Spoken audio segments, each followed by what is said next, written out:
Alors, les passages, les références de base.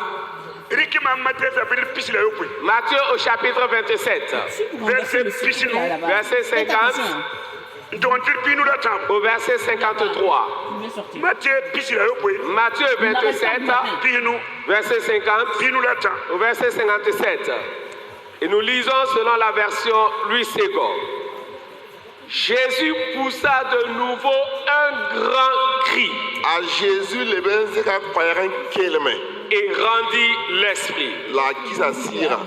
Et voici, le voile du temple se déchira en deux, depuis le haut jusqu'en bas. La terre trembla, les rochers se fendirent, les sépulcres s'ouvrirent. Après la résurrection de Jésus, et plusieurs corps des saints qui étaient morts ressuscitèrent. Étant sortis des sépulcres, après la résurrection de Jésus, ils entrèrent dans la ville sainte et apparurent à un grand nombre de personnes. Amen. Que le Père bénisse sa parole.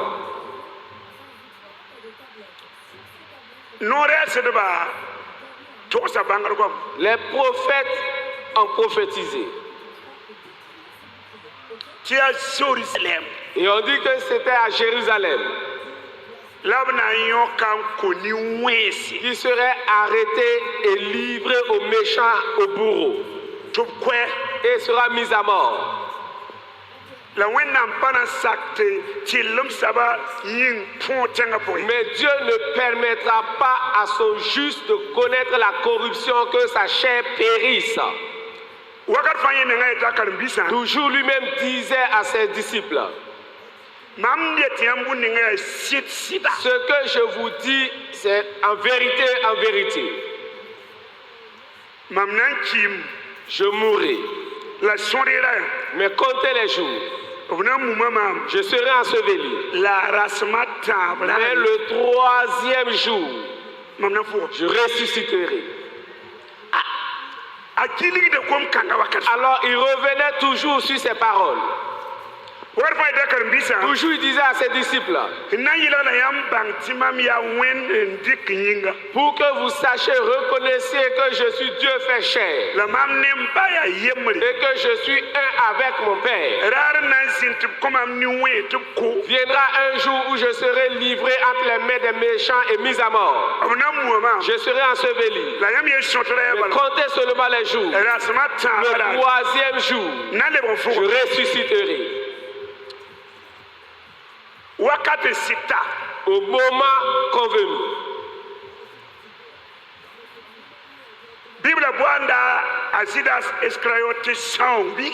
Alors, la Bible appelle Judas Iscariote le fils de la perdition. Lui, c'est lui le diable a possédé. Le diable n'a pas de corps, il a esprit. Il faudra qu'il possède un corps. Alors il a possédé un des disciples de Jésus, Judas Iscariote de Kyrion. Pour que les gens puissent vous atteindre, il faudra qu'ils arrivent à gagner quelqu'un qui soit proche de vous. Comme il était le trésorier, il tenait la bourse, il était vraiment proche de lui. Et il a vendu pour 30 deniers. 36. Et maintenant il dit au sacrificateur: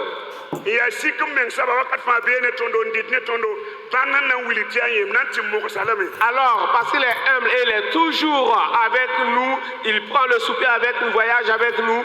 Voici le signe, à quel signe vous le reconnaîtrez, j'irai lui donner des baisers. Effectivement, il fut arrêté. Le vendredi saint. Le jour de son arrestation même a été appelé vendredi saint.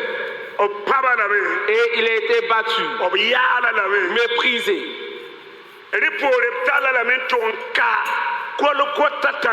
Après cela, il a été conduit sur le mont Golgotha où il a été crucifié. Un brigand à sa gauche et l'autre à sa droite.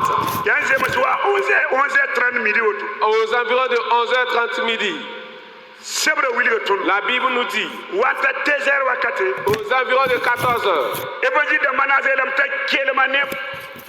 les 4 évangiles disent que Jésus poussa un grand cri.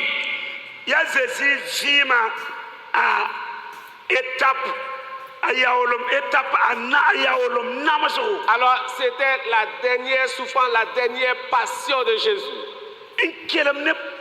Avec agonie, il poussa un grand cri. Et rendit son esprit entre les mains du Père. Jean nous dit, Jean 19:30, lorsqu'on lui donna le vinaigre, alors il abaissa la face pour dire, tout est accompli. Après cela, il rendit son esprit entre les mains du Père. Alors je commence par sa mort pour aller à sa résurrection. La Bible nous dit, son dernier souffle qu'il rendait. Alors je vais te décrire la force de ce souffle.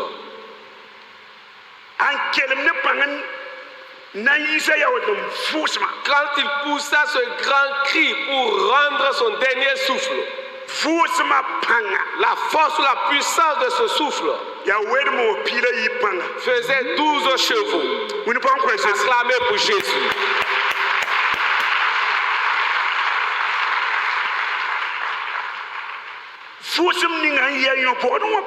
Alors la force de ce souffle qui est sorti de ses narines est allée directement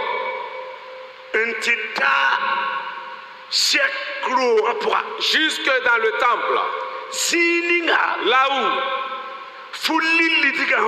il y avait le voile, le rideau. Et l'âge de l'alliance est rien.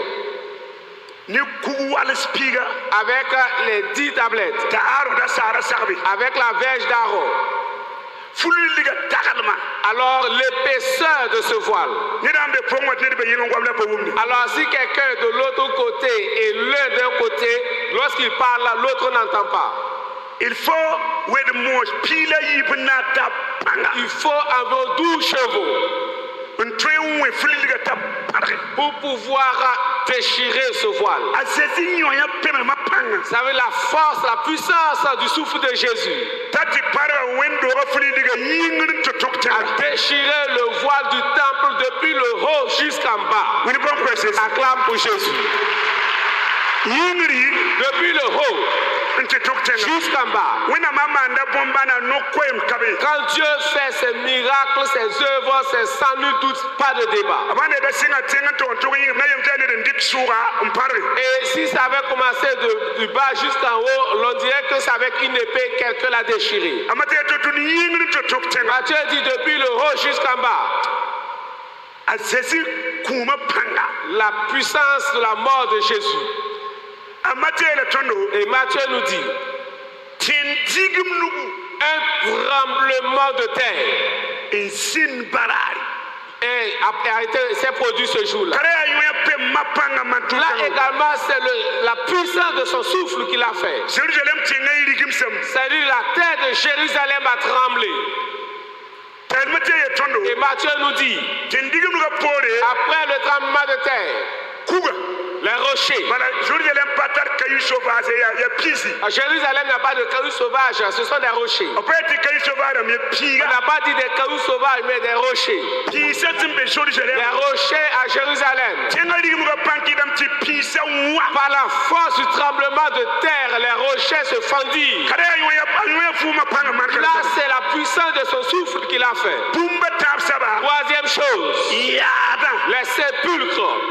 les sépulcres à Jérusalem. La force du tremblement de terre a fait en sorte que les sépulcres s'ouvrirent. Quatrième chose.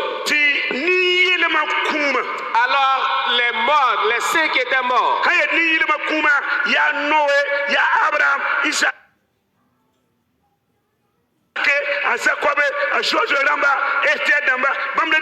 C'est les saints qui étaient morts, ce sont les Noé, les Abraham, les Isaac, les Esther, ce sont ceux les saints.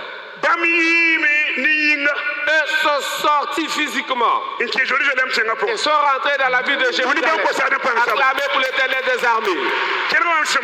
Écoutez-moi bien. Le voile. Alors c'est un blocage.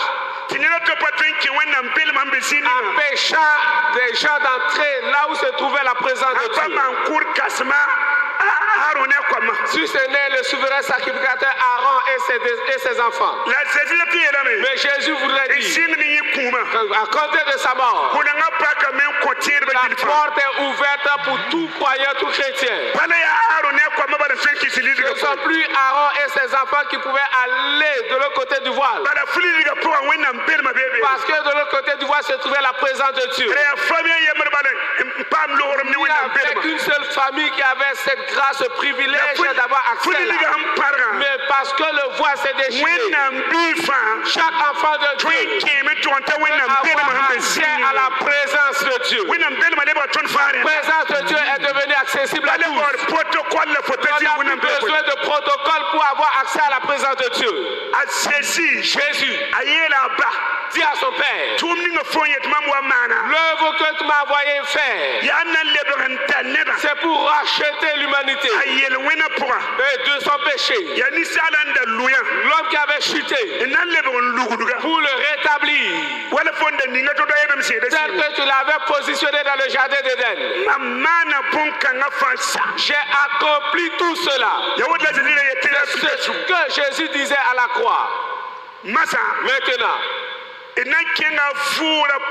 nous passons maintenant à sa résurrection. Alors je te présente ce qui s'est passé pendant sa résurrection. Alors ce qui s'est fait au moment de sa mort, c'était prophétique. Pour nous assurer, toi et moi, que tu ressusciteras d'entre les morts, cela c'est un impératif. Voilà pourquoi son souffle a d'abord ressuscité les Abraham. C'est un acte prophétique qu'il a posé là. Pour que toi qui doutes, que tu saches. Alors quand tu reviendras pour la seconde fois, que tu sois vivant ou mort, tu le rencontreras dans les nuées. Acclame pour l'Éternel des armées. Nous avons une ferme assurance. Alors de notre résurrection, ce n'est plus des doutes. Nous allons le rencontrer dans les nuées, cela c'est sans doute. Il a déjà fait le jour de sa mort. Et plus encore, il est dit que ceux qui ressuscitaient, les gens les ont vus et même reconnus. Ce n'était pas caché. Vous dit que toi et moi, que tu es dans le Saint-Esprit, la bonne place et tu ressusciteras à l'avènement de Jésus.